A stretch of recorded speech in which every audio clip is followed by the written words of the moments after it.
The clock is ticking. We are literally days away from the largest IPO in human history. And here is the headline that should make you hit pause. Elon Musk's SpaceX is going public at a jaw-dropping target valuation of up to $1.8 trillion. That's bigger than every American defense contractor, Lockheed, Boeing, Raytheon, Northrop, the whole lot, stacked on top of each other, and they'd still come up short. But here's the weird part. Last year, this company lost nearly $5 billion. It burns cash faster than a Starship engine on full throttle. And yet, the rules of the stock market just got quietly rewritten. Specifically so your retirement account is forced to buy this thing, whether you like it or not. So here's the question. Are you getting on the rocket ship of the next trillion-dollar revolution? Or are you about to become what Wall Street quietly calls exit liquidity? Stick with me, because by the end of this video, you'll understand exactly what's going on behind the scenes, and more importantly, whether you should be excited, terrified, or both. The company you think you know. Let's start with the basics. SpaceX was founded in 2002 and has been private for 24 years. It's become the undisputed king of space. They launch rockets that land themselves. They send astronauts to the ISS. They're building Starship, the biggest rocket ever made. But here's where most people get SpaceX completely wrong. If you ask 10 people on the street what SpaceX does, 9 will say rockets, and the 10th might say Mars stuff. Both are missing about 2/3 of the story. SpaceX is not a rocket company. It's actually 3 businesses stacked inside a trench coat pretending to be one. Business number 1, rockets. The Falcon 9, Falcon Heavy, Dragon Capsule, Starship. In 2025, the space segment brought in about $4.1 billion in revenue. It's impressive, but it's actually the smallest piece of the puzzle. Business number 2, Starlink. This is the quiet assassin. Satellite internet. Over 10,000 satellites in orbit. Over 10 million subscribers across 155 countries. In 2025, Starlink generated $11.4 billion in revenue, which is 61% of SpaceX's total revenue. Starlink has an operating income of $4.4 billion and a stunning 63% EBITDA margin. Once those satellites are up there, each new subscriber is basically free money. Starlink is the cash cow, the profit engine, the thing that keeps the lights on. Business number 3, XAI and X, formerly Twitter. This is where things get complicated. In February 2026, SpaceX acquired XAI in an all-stock deal that valued the combined entity at $1.25 trillion. The AI and X segment brought in about $3.2 billion in revenue in 2025. But here's the gut punch. That same segment posted $6.36 billion in operating losses. That's billion with a B. The AI business burns cash at a rate that would make a hedge fund manager weep. Around 60% of SpaceX's 2025 capital expenditure, roughly $12.7 billion, went to the AI division, yet that unit delivered only modest revenue growth and heavy losses. So here's the picture. Starlink prints cash. Rockets do okay, but are R&D heavy. And XAI burns that cash in a giant AI bonfire. The profitable space company is being forced to carry the financial burden of an AI lab and a social media platform that's bleeding advertising revenue. The financial red flags. Let me give you the numbers that matter. In 2025, SpaceX as a whole reported $18.67 billion in revenue, up 33% year-on-year, and a $4.9 billion net loss for the full financial year. But the first quarter of 2026? $4.7 billion in revenue, about the same run rate as in 2025. But another $4.3 billion in losses. That's almost the same amount of losses SpaceX lost in the whole of 2025. In other words, revenue growth has stalled, and losses are accelerating. Want to know a fun fact? Since its founding, the company has accumulated over $37 billion in cumulative losses. What about free cash flow? That's the cash a business actually generates after paying for everything. In 2025, SpaceX burned through $14.1 billion in free cash flow, and the cash burn rate is increasing exponentially compared to the previous years. For Q1 2026, the negative free cash flow exploded to $9.1 billion. Annualized, that's a staggering $36.4 billion. Where is all the cash going?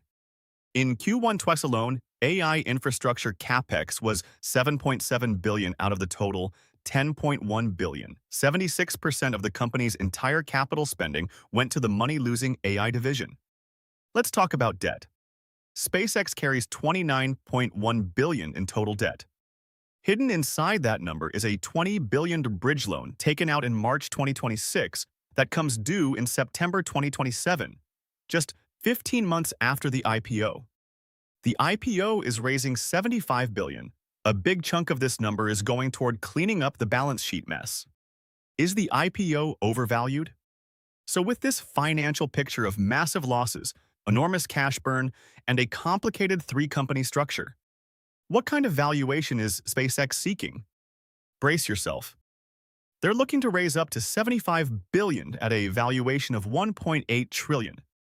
To put that in perspective, the previous record, held by the world's largest oil company, Saudi Aramco's 2019 IPO, raised $29.4 billion. SpaceX's IPO would be more than double the size of the previous record holder. According to Bloomberg News, SpaceX originally wanted a valuation above $2 trillion, but lowered its target to at least $1.8 trillion.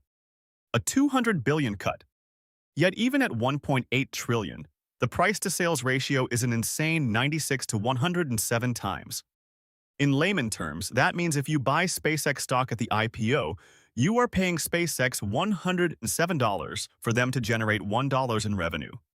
For comparison, the Magnificent Seven, or Mag 7, had a median IPO price-to-sales ratio of about 15. These are your Google, Meta, Amazon, Apple, and Microsoft. Much more profitable companies than SpaceX is. Morningstar has set SpaceX's fair value at just $780 billion, less than half the IPO target, and issued a clear warning: the company is significantly overvalued, and long-term investors will have opportunities to purchase shares at a greater margin of safety than the initial offering is likely to provide. SpaceX power struggle. Let's talk about control, because this is where things get genuinely uncomfortable. SpaceX is going public with a dual-class share structure. Class A shares, the ones you and I can buy, come with 1 vote each. Class B shares, held by Elon Musk and select insiders, come with 10 votes each. The math works out this way. Musk currently holds 93.6% of all Class B shares, giving him 85.1% of total voting power. After the IPO, his voting share will drop, but still remain above 50%. SpaceX is a designated controlled company, exempt from Nasdaq rules requiring a majority independent board. That means Musk will be CEO, CTO, and board chairman simultaneously. As the S-1 bluntly warns, this will limit or preclude your ability to influence corporate matters and the election of our directors. The company has also incorporated in Texas, not Delaware, where most major companies incorporate. Delaware's Chancery Court has strict case law that protects minority public shareholders from self-dealing by controlling owners. Given that a Delaware judge famously struck down Musk's Tesla compensation package, this Texas move is widely seen as a deliberate legal choice to avoid similar challenges. Wall Street's master plan for peak valuation. Securities are sold, not bought, has been the phrase everyone on Wall Street uses to hide what they really want to say. You should buy my trash. SpaceX's S-1 filing gets really creative. And I'm using that word deliberately. In the prospectus, SpaceX claims a total addressable market of $28.5 trillion, a number so large it exceeds the entire GDP of China and India combined.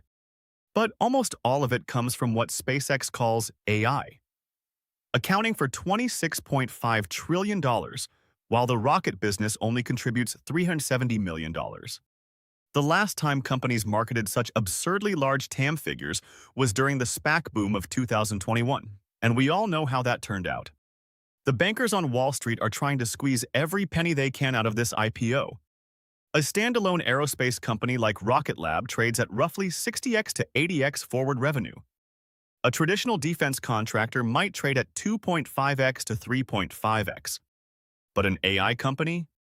An AI company can trade at 100x to 200x. So what did SpaceX do? Of course, they merged XAI into the company right before the IPO, and voila. You can justify a 100x forward revenue valuation. It is a cash grab. And the huge TAM? Masterful storytelling to ride the current AI hype narrative for a peak IPO valuation. Nasdaq. Rule changes, you've been forced to buy. This is where the story goes from interesting to genuinely concerning, because Nasdaq quietly rewrote its rules right before SpaceX's IPO. On May 1st, 2026, Nasdaq adopted the fast entry rule. Under the old rules, an IPO company had to wait at least 3 months before being added to the Nasdaq 100 index. The new rules cut it to just 15 days. Why does this matter? Because once a stock is in the Nasdaq 100, every single ETF and index fund that tracks the index is forced to buy it. That is billions of dollars of passive money automatically flowing into the stock regardless of price. They even removed the 10% minimum free float requirement to engineer a melt-up squeeze. SpaceX free float is only 4 to 5%. In the old rules, that is an automatic disqualification. This affects you, your retirement funds, pension funds, 401ks, Roth IRA. Chances are, some of your money is in a fund that tracks the Nasdaq index. Like it or not, your money will mechanically be used to buy up shares at these insane prices. As a Financial Times article puts it, new Nasdaq rules offer SpaceX free liquidity. That's referring to your money. The timing is incredibly convenient. The new rules took effect May 1st. SpaceX filed its S-1 on May 20th. Listing is June 12th. This was not an accident. Is retail the exit liquidity? Most IPOs allocate between 5% and 10% of the offering to retail investors, reserving the overwhelming majority for institutional buyers. But SpaceX is targeting a massive 30% allocation for everyday retail buyers. That's 3 to 6 times the typical amount. You might be wondering why that is? SpaceX's own CFO Brett Johnson claims retail buyers have been a critical part of this public debut because they've been incredibly supportive of Elon. What he's actually saying is, our most loyal fans, the people who buy Tesla cars, who post about Dogecoin, who defend Elon on Twitter, will buy whatever we sell them at whatever price we ask, so let's give them a lot of the supply. At a $75 billion capital raise, that means Musk is attempting to pump $22.5 billion worth of stock directly into the retail ecosystem on day one. As for institutional investors, are they salivating at the exit liquidity this retail crowd is going to provide? Let's talk about who is selling and who is buying, because this is the part of the IPO story that nobody tells you. When a company goes public, there's a hierarchy of winners. At the top are the venture funds that invested years ago, at valuations that look like pocket change today. Then come private equity funds and institutional investors who bought in during later rounds. Then come the entire street of Wall Street underwriters, Goldman, Morgan Stanley, Bank of America, Citi, JP Morgan, and others who get allocations, then sell the biggest dream to their clients. And then, finally, way down at the bottom, there's you. By the time the stock hits your brokerage app on day one, you're not getting in early, you're getting in late. The institutions are not buying, they're selling. They have a specific name for people who buy on day one. They call them exit liquidity. Musk has agreed to lock 100% of his shares for 366 days, a signal he won't be selling immediately. But what about the early investors? The ones who got in at $800 billion or $1 trillion valuations? They're sitting on massive gains. With a staggered lockup structure, 20% unlocks after good earnings, additional tranches every few weeks after that. By the end of the year, institutions would have 3 times the amount of shares unlocked, ready to dump it on you. This unlock looks more like a meme coin pump and dump rather than a serious company. The bull case versus the bear case. Let me give you both sides because this isn't a simple story. The bull case. Starlink is a world-class business with accelerating margins, from 41% 2 years ago to 63% today. It's the fastest scaling telecom company in history. The rocket business has a dominant launch position. Starship, when it works, could cut orbital access costs by 99%. And if AI really is the transformative technology everyone thinks it is, having a major player in that space could be incredibly valuable. The bear case. A company losing $5 billion a year is asking for a $1.8 trillion valuation. The AI division burned billions last year and continues to do so. Morningstar values the company at less than half its IPO target and says to avoid it. The governance structure gives one person almost total control with almost no checks. And your 401k is being forced to buy this stock thanks to rule changes engineered by Nasdaq. What now? One indicator suggests 86% chance IPO collapses. I'm not a financial advisor, and this is not financial advice. But here are a few questions that institutional investors often ask. First, look at free cash flow, not revenue. For SpaceX, free cash flow is deeply negative. That doesn't mean it's a bad company. Amazon had negative free cash flow for years before becoming a profit machine. But the important question is this a temporary bridge to dominance, or is this a hole that money just disappears into? Second, look at governance. You're buying equity in a company where one person controls 85% of the votes, serves as CEO, CTO, and board chair, and is exempt from Nasdaq's independent board requirements.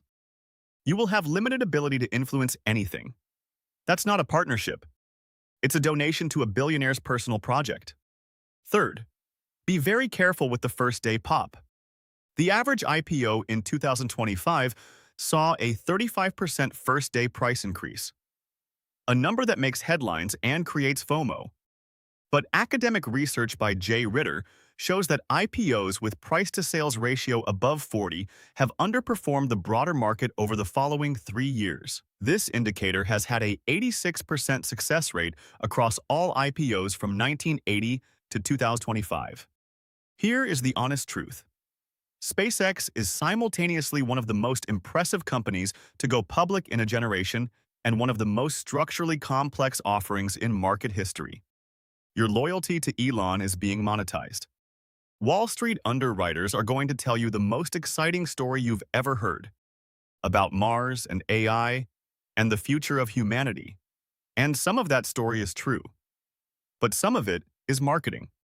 And the only question that matters is, can you tell the difference before you hand over your money? That's it for this video. Drop us a like and subscribe. If you want more deep dives on finance, business, and the global issues that actually matter, I'll see you in the next one.